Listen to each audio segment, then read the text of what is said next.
Thanks for starting your week with us. Hello and welcome to Business Daily. I'm Jiun in Seoul. We have plenty on our plate today, so let's get started with a glimpse of the day's highlights. As President Park Geun-hye wraps up her Mongolia trip, we take a look at the president's call for more open trade and how her trip is expected to boost economic ties with Mongolia.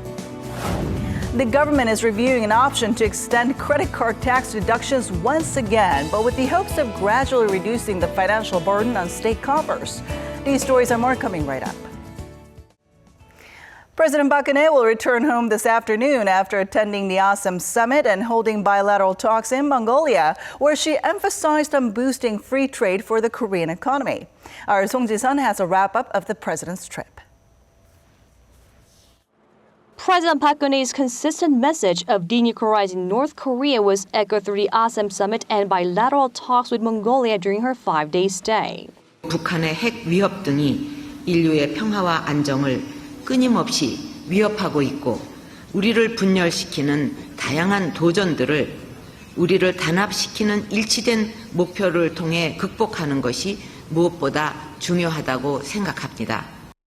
Leaders acknowledged the deeds, condemning Pyongyang's nuclear and missile tests in the strongest terms in the Ulaanbaatar statement. They also showed support for Seoul's initiative for peace and cooperation in Northeast Asia. Our two countries have agreed to cooperate in denuclearizing the Korean peninsula and ensuring peace and security in the region. We'll continue those efforts on the international stage and within the United Nations. President Park's message for expanding open trade against the rising trend of trade protectionism was also delivered to other ASEM member nations. Seoul and Ulaanbaatar set the base for free trade through their bilateral summit, agreeing to initiate joint research for the Economic Partnership Agreement, a pact similar to FTA. It's a preemptive measure setting the ground for investment. We've built an expressway to realize the potential of economic cooperation and trade growth between the two countries. President Park attended a business forum before flying back to Seoul to link Korean companies with local buyers in Mongolia, saying the two countries can further boost growth in a mutually beneficial way. President Park's visit set the groundwork to enter the Mongolian market, a niche market for South Korea and a gateway linking Asia and Europe. Her drive to denuclearize Pyongyang will be helped with the support from Mongolia, which also has long-time diplomatic relations with North Korea. Song Ji-sun, Business Daily, Ulaanbaatar. And in light of the president's trip, more attention is on the greater potential that Korea has in the Mongolian market that's been dubbed the gateway to Eurasia. Our Kim Min-ji has the details. Mongolia has the world's second-largest copper reserves and the fourth biggest coal deposits. So it should come as little surprise that the mining sector is the main driver of the Mongolian economy, accounting for almost a quarter of the country's GDP. During its transition from a socialist country to a market-driven economy, such resources were a stepping stone to achieve economic growth. Until recently, Mongolia has experienced double-digit growth. It has now somewhat slowed due mainly to a decline in raw material prices, as well as slowing foreign investment. Korea and Mongolia established diplomatic relations in 1990 and have maintained friendly ties in various areas. Bilateral trade stood at a mere $2.7 million in 1990, but surged more than 100-fold to $292 million in 2015.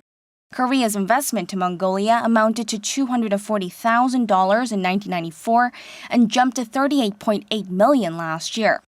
While growing, the figures pale in comparison to those of neighboring countries like China, Russia, and Japan, all of which have established strategic partnerships with Ulaanbaatar, a notch higher than the comprehensive partnership Korea has with Mongolia. Currently, over 500 Korean companies operate in Mongolia, and conglomerates like Hyosung Group and POSCO Energy have been involved in infrastructure projects. More opportunities could be in the works as Mongolia is pursuing a national project dubbed Transit Mongolia to overcome its landlocked geographic location with a trade, transport, and logistics network. It's also pushing for large-scale infrastructure projects in railway, roads, and terminals over the next 5 years.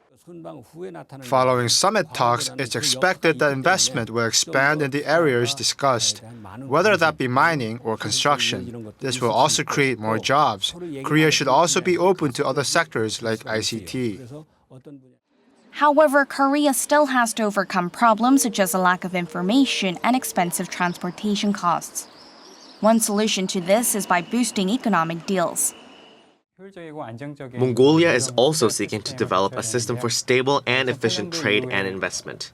Also, Korea may feel more pressure to establish an economic partnership agreement, as neighboring countries are stepping up interest, and its major rival Japan recently did so. Experts add the support is needed from the government level by holding regular high-level and summit talks to seek opportunities for Korean companies through partnerships with local firms. Kim Min-ji, Business Daily. The top policymakers from the country's three main parties met with Finance Minister Geunhye today to discuss a proposed supplementary budget worth some 10 trillion won, or about $8.5 billion. The government said the budget bill should be passed within a certain time frame, or it may not have the intended pump priming effect on the economy.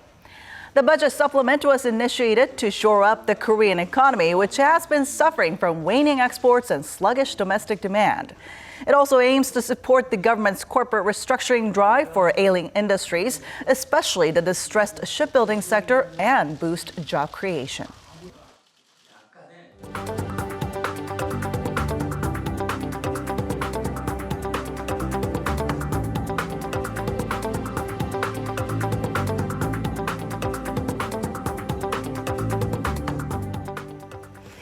And to tell us more about last week and this week's stock market action, we have our Business Daily's markets contributor, Choi Jin-seok, joining us on the phone today. Hello, Jin-seok. Hello, June. All right, let's get started by looking at the Korean stock market. Tell us about the last day of trade and the market's overall performance last week. Yeah, the Kospi rose by 0.4% to close at 2017 on Friday, thanks to foreign investors who bought 490 billion Korean won, or $430 million worth of stocks. The index continued its 5-day rally. Samsung Electronics recorded another 52-week high, surpassing 1.5 million Korean won. The Kosdaq though fell slightly by 0.4% to close at 700. Both institutions and foreign investors dumped shares on the market. On a weekly basis, the Kospi surged by 2.7%. Despite uncertainties surrounding the Fed deployment and last week's BOK policy meeting, the index didn't fall even a single session. Better economic indicators and bank earnings from the U.S., the Bank of England's strong signal to cut interest rates in August lifted global equity markets as a whole. In particular, foreign investors in the Korean market bought 1.9 trillion Korean won worth of stocks last week. All right, then, how did the Korean stock market close on the first day of this week? Yeah, the Korean equity market closed with a slight uptick on the first session of the week. The Kospi rose by 0.19% to close at 2021 after fluctuations during the session, while the Kosdaq was mostly flat. Despite massive stock buying by foreign investors, institutional investors who sold a lot of shares prevented the index from going higher. On the Kosdaq market, institutional investors were the only net sellers. So what market events should investors keep a close eye on this week?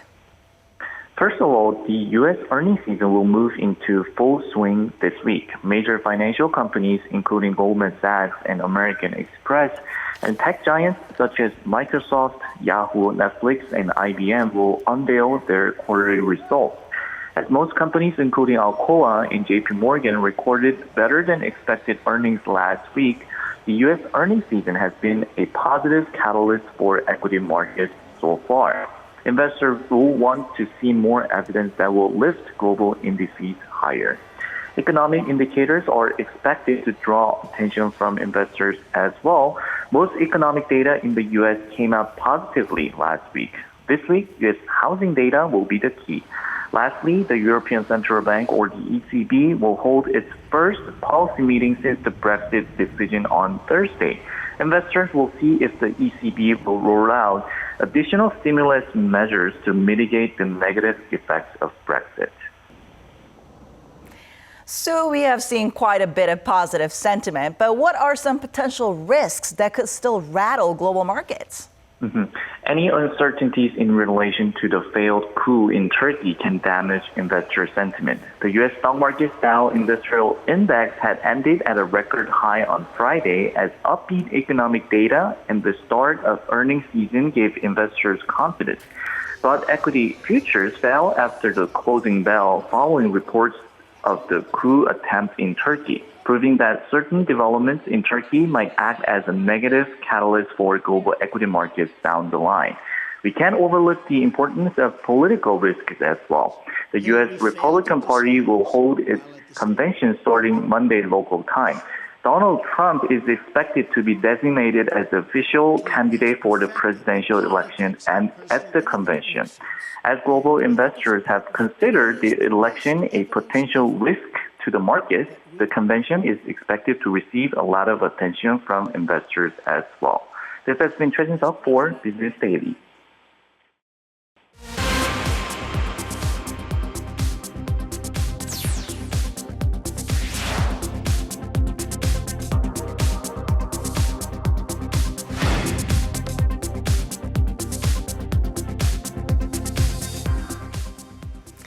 Pokemon Go became an overnight sensation around the world, pushing Nintendo shares up as high as 60% since the game's debut on July 6th. And while the popular mobile game is not yet available here in Korea, avid gamers have been flocking to one province in the country where it seems to be working for reasons unknown. Our Lee Joo-young tells us more. It's the first augmented reality mobile game from Nintendo, which has caught the world by storm. Pokemon Go, initially released in the US, Australia, and New Zealand, allows players to capture, battle, and train virtual Pokemon that appear in different real-world locations. I think it's a great idea because you get to go out and meet new people and interact. Like right now, I met a couple guys playing Pokemon, so we kind of just talked and stuff like that. So I think it's great. I started playing this 3 days ago, so I went to Little Tokyo and I pretty much went around. It was midnight, so there were over 100 people were just playing Pokemon, and people just passed by and just asking what were we doing, and they said oh, we're just texting each other, but we're just playing Pokemon Go. While the game has not been officially released in Korea, that has not stopped avid gamers from finding a way to hunt down those pocket monsters in the northeastern province of Gangwon-do. In what is believed to be a GPS glitch, the game seems to be working in counties like Yangyang and Incheon, as well as Sokcho City. Players have been rushing to the seaside city of Sokcho in particular, causing an unexpected tourism boom. It has seen hotel bookings go up fourfold in the past few days compared to previous weeks, and some Sokcho-bound express buses are completely sold out.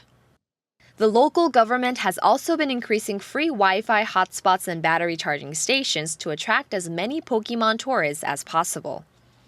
App analytics company WiseApp said over 1 million people are estimated to have downloaded the Nintendo mobile game in Korea as of last week.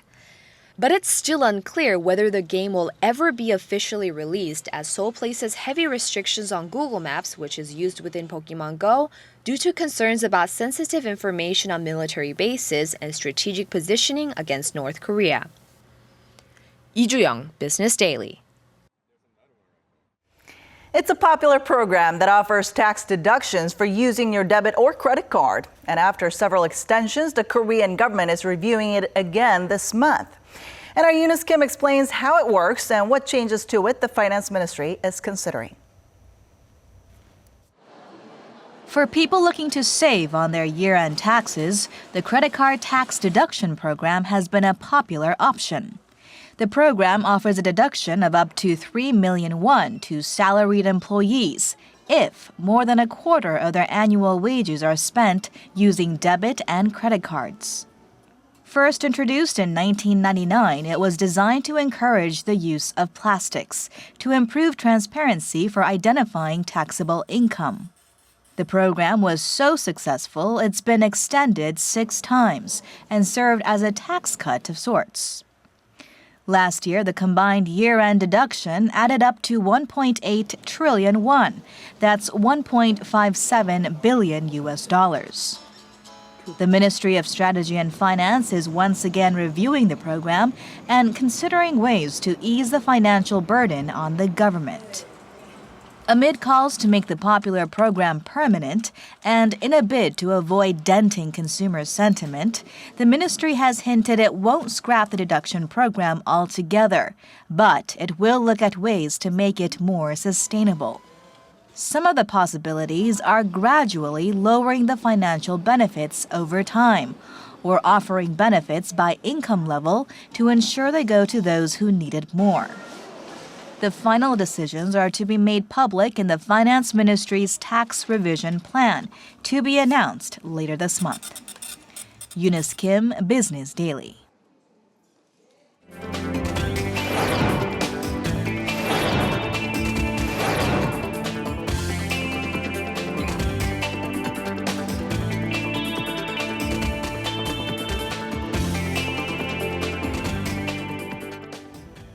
And that wraps it up for today. Thanks for watching. We'll be back tomorrow with more at the same time, same place for your Business Daily. Until then, goodbye.